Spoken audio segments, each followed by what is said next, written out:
Evening everybody, here we are at Forest View for the December training, day 1 Saturday, obviously day 2 coming tomorrow Sunday.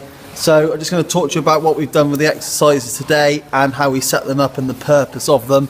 So the first exercise we had for the kids was over the soft pole over there, riding through the curve in between the two channel poles to this raised pole here. Obviously that's getting the kids to present themselves to an object, ride through the turn with the channel, present themselves to another object.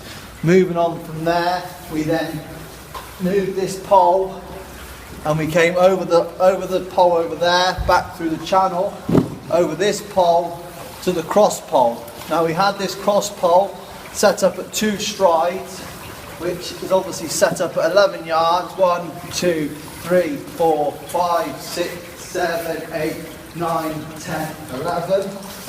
11 yards for the bigger horses, 10 yards for the smaller horses being ponies. After the cross pole, we then ventured on down to the block at the bottom, the block jump. That rode on 4 strides, which was set up at 18 yards. Again, I use 18 yards because the horses can go down there on 4 strides, the ponies can go down there on 5 strides. Once we got that exercise out the way, we then kept doing the same route, but then we would come back on ourselves to the cross pole here on the left turn, and then eventually come back on the right turn round the corner to present ourselves to this small style here, which would obviously start off a little bit smaller and eventually go up to the top of the blocks around the course. If you notice, the jumps that are in the arena then are all on a curved line.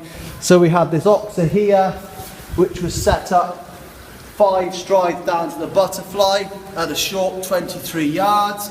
And then what we did eventually is we linked all the jumps together. So we would start off over the butterfly as fence 1. We would come back on ourselves, so you're making a clear turn with a distinctive straight line to fence 2, which would be the yellow cross pole. Left-handed, round the back of our start-up exercise, and this pole would be moved to fence 3 here. 5 strides down to the butterfly, then you'd have a long run all the way up to this gold and black jump. If you notice, I got all 3 poles off the floor there. The reason why I've done that is obviously when you've got all the poles off the floor, it's very hard for the rider to find the distance and the horse to judge it, and it's on a very long run from the corner, so the horse and rider have to keep the partnership together and keep them between hand and leg. After the gold one, we'd come round the corner over this cross pole, which would then be a vertical. 4 strides down to the blocks like we did at the beginning. Left-handed back over the cross pole.